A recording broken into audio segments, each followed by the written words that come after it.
Salut à tous et bienvenue dans le deuxième épisode de Sculpt Story. Aujourd'hui, je vais vous montrer le processus de création de ce roi squelette.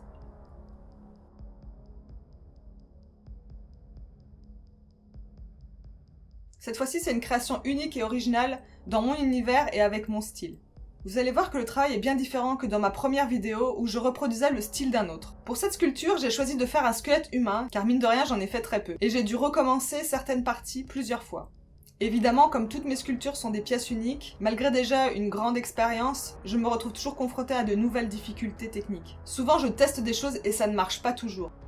Pour le crâne, je commence par prendre une boule de polystyrène que je vais recouvrir de pâte. Pour commencer, j'applique de la colle blanche afin que la pâte adhère mieux. En fait, je fonctionne par couches successives. À chaque fois, je rajoute un élément, je lisse avec de l'eau. Je vais ensuite encore rajouter de la pâte pour former la mâchoire. Et ensuite, je rajoute les détails. Donc après, je fais les trous pour les yeux, je rajoute la mâchoire, je fais le trou pour le nez, etc. Petit à petit, je façonne un petit peu le crâne. Là, je me suis rendu compte que le crâne était trop long vers l'arrière. Donc du coup, j'en ai coupé un morceau avec ma Dremel au départ. Ensuite, je me suis rendu compte qu'avec un cutter, ça va très bien. Donc j'ai enlevé la partie en trop et j'ai ressoudé les deux éléments ensemble. Voilà, petit à petit, je remets de la pâte et je relisse l'ensemble. Là, je remarque que les trous orbitaux n'étaient pas assez profonds, donc je vais utiliser la Dremel pour creuser un petit peu. Et voilà, après plusieurs couches de porcelaine froide. Pour cette sculpture, l'idée de base est de prendre un squelette humain, en tout cas une partie, et surtout d'utiliser des fioritures pour créer un petit peu un sentiment de vieux squelette qui est là depuis longtemps et qui a commencé à avoir des choses qui se sont agrippées autour d'elle. Je ne sais pas encore sur ce dessin comment je vais faire le socle, mais je verrai bien au fur et à mesure. Là, je me remets à travailler sur le crâne une fois qu'il a bien durci. Donc des fois, ça peut prendre plusieurs jours en fait. Là, typiquement sur le crâne, j'ai mis vraiment, je pense, une bonne semaine en fait, à revenir de temps en temps dessus. Car il faut vraiment que ce soit bien sec pour pouvoir recoller sans tout déformer ce qu'on a fait à l'avance. Là, je regarde bien le profil, la face, et je regarde s'il y a quelque chose qui me dérange et si je veux arranger certaines choses. S'il y a des petites fissures ou des choses comme ça, c'est à ce moment que je vais les combler, par exemple. Et aussi l'étape finale où je vais lisser toutes les petites aspérités. Parce qu'en fait, comme j'utilise la Dremel pour creuser, des fois, ça marque la pâte. Donc ensuite, je remets de la pâte par-dessus pour lisser l'ensemble en remettant de l'eau, etc. Donc c'est un processus assez long quand même. Ensuite, je vais commencer à travailler sur l'armature du squelette. Donc j'utilise un très gros fil de fer, c'est de l'acier en réalité, qui est assez dur à travailler, il faut une pince pour le tordre, donc ce qui est plutôt pas mal parce que du coup ça rigidifie l'ensemble. Là ensuite, je vais regarder la longueur que je vais prendre.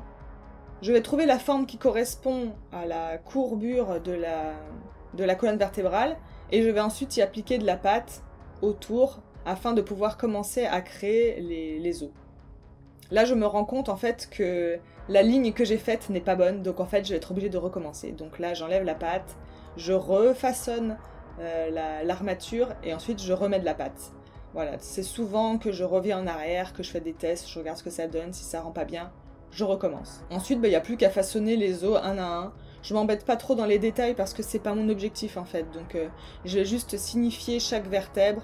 Ensuite, je vais ajouter des éléments. Donc là, je vais ajouter tous les petits picots, tous les petits morceaux d'os qui dépassent. Et que, personnellement, je trouve que c'est ça qui fait tout le charme, en fait, d'un squelette. C'est vraiment tous ces petits morceaux d'os qui ressortent et qui rajoutent, en fait, des détails à l'ensemble.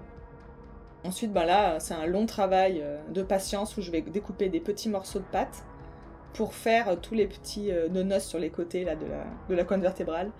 Je sais très bien que c'est pas réaliste du tout, mais en fait j'essaie de silifier une colonne vertébrale sans pour autant faire chaque vertèbre correctement, anatomiquement juste. Ensuite je passe à la cage thoracique. Alors là j'ai utilisé deux méthodes différentes. Je vais pas tout vous montrer parce que c'est un peu long, mais bon j'ai essayé de faire les côtes avec de la pâte, de la porcelaine froide, et puis au final je me suis rendu compte que c'était beaucoup trop compliqué et que ça n'avait pas le rendu que j'aime bien avoir. J'ai quand même passé, je pense, une bonne heure dessus pour au final tout recommencer. Donc, c'est vraiment des choses qui m'arrivent assez souvent. Et c'est souvent à ce moment-là qu'en fait j'en ai marre et que j'ai envie d'arrêter parce que c'est très frustrant en fait de faire quelque chose et de se rendre compte que ça va pas et de tout casser et de tout recommencer. Donc là, je vais retourner à ce que je sais faire, c'est-à-dire faire la cage thoracique avec un stylo 3D. Donc là, j'ai pas filmé les étapes parce que c'est vraiment très pénible à faire et j'ai voulu me concentrer là-dessus et ne pas me filmer en même temps, car quand je me filme, ça devient compliqué de gérer les deux en même temps. Donc voilà un petit peu le rendu final. Là, on arrive au petit moment fun où je vais découper les côtes à l'arrière pour pouvoir sortir l'ensemble de son carcan, hein. J'ai l'impression de découper un cadavre, c'est très rigolo à faire, je me sens un petit peu une âme de biologiste là. Donc je vais décoller en fait la cage thoracique de son support pour pouvoir la récupérer. C'est vraiment un passage que j'adore parce que je trouve ça complètement magique en fait de travailler comme ça dans le vide. C'est vraiment un moment qui est vraiment super cool quoi. C'est dans ces moments-là en fait qu'il y a vraiment du plaisir à faire ce genre de choses. Ensuite, je vais recouvrir un petit peu le travail que je viens de faire avec le stylo 3D, avec de la pâte pour consolider, parce que le stylo 3D, en fait, c'est quand même bourré de défauts, et son plus gros défaut, c'est que la matière colle très mal à elle-même, en fait. On s'embête à faire tout un truc, et ça finit par se décoller, et en plus, j'aime pas trop l'aspect que ça donne quand on voit tous les traits que j'ai fait avec le stylo, donc je vais lisser l'ensemble avec la pâte par-dessus, c'est parfait, ça colle bien ensemble, donc il n'y a pas de souci. Je vais m'attaquer au bassin. J'en ai déjà fait un premier et en fait c'était encore un échec, donc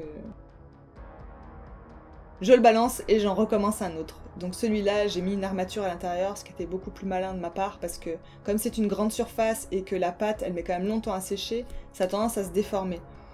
Donc là j'ai fait une structure en dessous, du coup la pâte comme ça elle tient et elle va sécher dans une position qui est celle que j'ai choisie.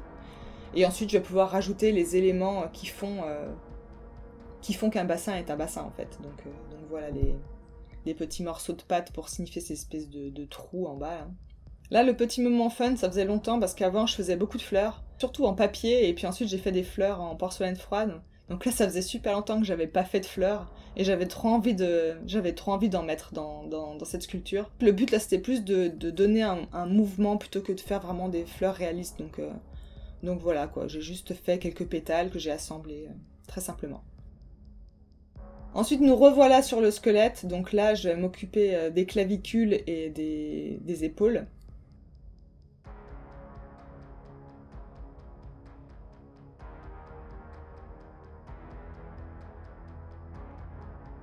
J'en profite aussi pour faire les omoplates. Les omoplates sont assemblées en même temps que les épaules.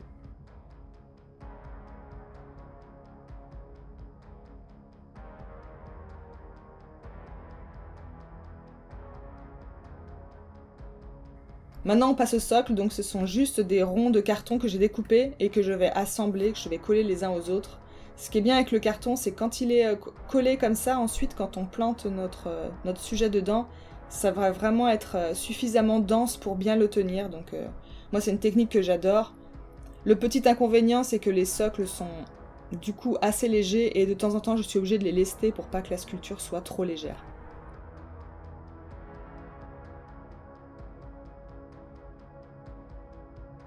Voilà la petite épée que j'ai réalisée en carton, avec quelques éléments en porcelaine froide par-dessus.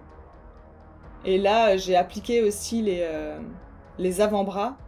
Et pour qu'ils tiennent pendant que ça sèche, j'ai mis des pinces et des bâtonnets de glace, parce que sinon, c'est vraiment beaucoup trop fin et ça tiendrait pas, quoi. Donc, ma petite astuce.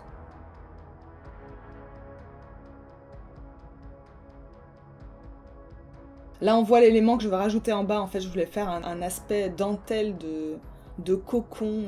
Je me suis rendu compte quand même que l'épée était un tout petit peu trop molle avec le carton. Donc là, je vais couper un petit morceau d'acier plat qui me restait et je vais le coller derrière. C'est vraiment un hasard, mais l'épée et la partie en acier sont exactement de la même taille. Hein. C'est vraiment un pur hasard, donc tant mieux pour moi. Je rajoute ensuite la petite couronne que j'ai fabriquée aussi en carton. Alors pour les mains, là je m'embête pas trop parce qu'en fait il a des gants, ce qui me simplifie bien la vie parce que s'il faut faire des mains de squelette sur toute cette taille, c'est vraiment la galère. Donc là en fait je vais juste signifier des doigts sans trop m'embêter parce que des gants sur un squelette, on sait bien que c'est... Voilà. Comme c'est mou, on s'en fout un petit peu si c'est pas très précis en fait, surtout que les mains vont être repliées sur elles-mêmes, donc je m'embête pas trop quoi. Je signifie très vite des doigts. Et puis je vais placer les deux mains au niveau de l'épée pour voir comment elles vont être positionnées. La partie la plus difficile, ça a été de rassembler les bras aux mains ensuite, parce que forcément, comme j'ai allongé la silhouette, les os sont plus longs que prévu, donc bon, c'était un petit peu compliqué, mais bon, j'ai fini par y arriver, de toute façon, je finis toujours par y arriver. Après, j'avais envie de rajouter des éléments, donc là, j'ai rajouté du fil de fer tout autour pour faire comme une sorte de cape. J'avais déjà fait un effet comme ça sur une autre de mes sculptures qui s'appelait le vampire, mais où je les avais fait avec le stylo 3D. Là, j'avais envie de le faire en fil de fer parce que du coup, c'est beaucoup plus malléable et je peux donner la forme que je veux.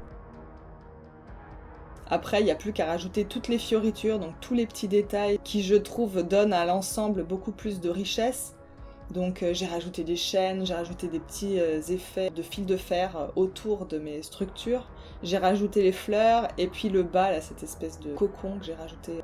Ensuite, je vais peindre l'ensemble pour uniformiser toutes les textures parce que comme j'utilise pas mal de matériaux différents, à un moment donné, il faut uniformiser l'ensemble. En général, je les bombe, c'est beaucoup plus simple.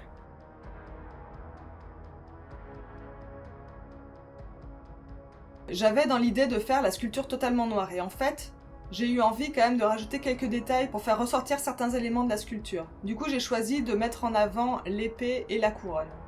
Donc un petit coup de peinture plus tard, voilà le résultat. Donc j'ai fait un effet un peu rouille, abîmé à l'épée, et sur les éléments de chaîne, etc., plus un petit peu sur la couronne, ce qui, je trouve, fait ressortir l'ensemble.